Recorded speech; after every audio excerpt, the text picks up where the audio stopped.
Texas has a record number of registered voters, but are there enough poll workers to meet the demand? The job is hard, the hours are long, and the responsibilities are many. Some counties are struggling to find the workers they need, how they're searching for solutions before Election Day. And political ads are everywhere, but who's paying for them?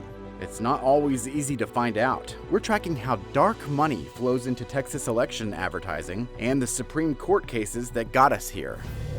What should you do if you get a bill from your hospital but don't know what it's for? It's led to some Texas patients getting sued for non-payment. We investigate how state lawmakers are getting involved to look closer at the complaints. Produced from the Capitol in Austin and airing statewide, this is the award-winning State of Texas. Hello, and thank you for joining us. I'm Josh Hinkle. Early voting starts 1 week from Monday, and this year, Texas has more registered voters than ever before. More than 17.5 million Texans signed up to vote. But does Texas have enough poll workers to meet the demand? Jala Washington found out some counties are struggling and seeking solutions to find the people they need before Election Day. 'Tis the season to cast your ballot. Yes. Judge Becerra. Yes, Judge. That's why Hays County, Texas officials voted on Tuesday to increase pay for its poll workers. Today, the job is hard, the hours are long. Presiding judges, election techs, and early voting ballot board and central county workers will now make $18 per hour.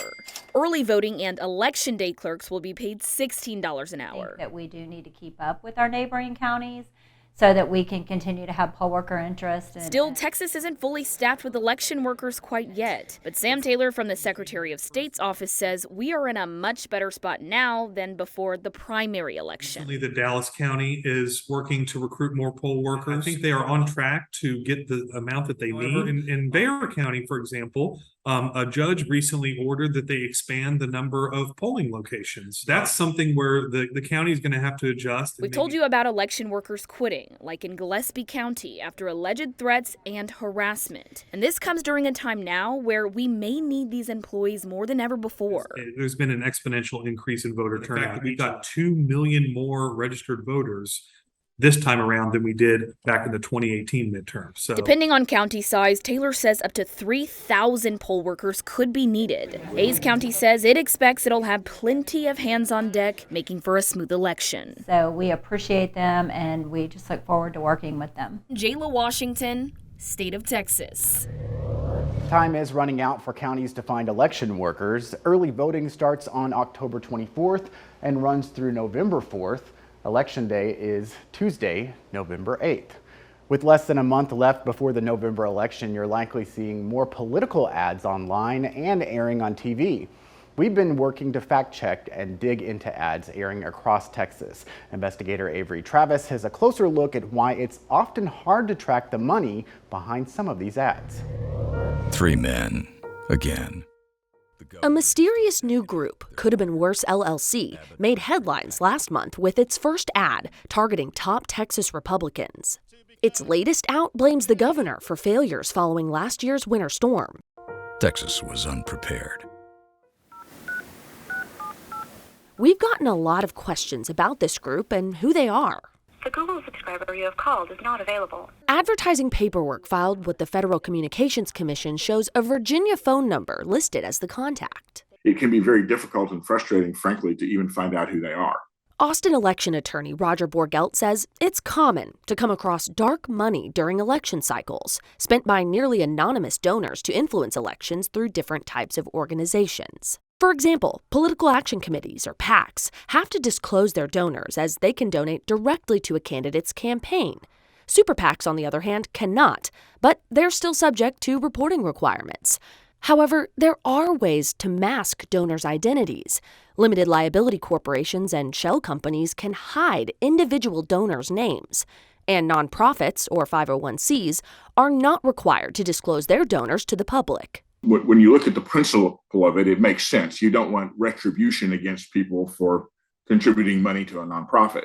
Borgelt points to a Supreme Court ruling from 1958, NAACP versus the state of Alabama, where the Supreme Court ruled to protect the private identities of people donating during the civil rights movement. But a more recent ruling, Citizens United versus FEC, allows for unlimited spending to these groups, calling it a type of protected free speech. To amplify their speech with that amount of money, if they have the wherewithal to do that. Avery Travis for State of Texas.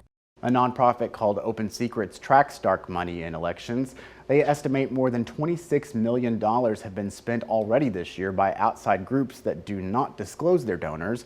And Open Secrets estimates roughly $1 billion have been spent since the 2010 Citizens United versus FEC Supreme Court ruling. It's also important to pay close attention to certain words used in an ad to determine if it qualifies as political advertising or what's called an issues ad.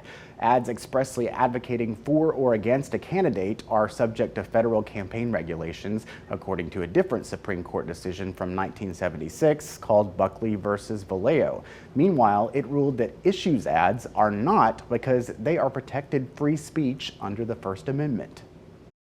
We see other advertising that we think, well, that must be political advertising because it's putting out either very positive or very negative, damaging information about a candidate. But if they don't actually say support or oppose, then it's actually doesn't trigger the political advertising regulations or disclosures.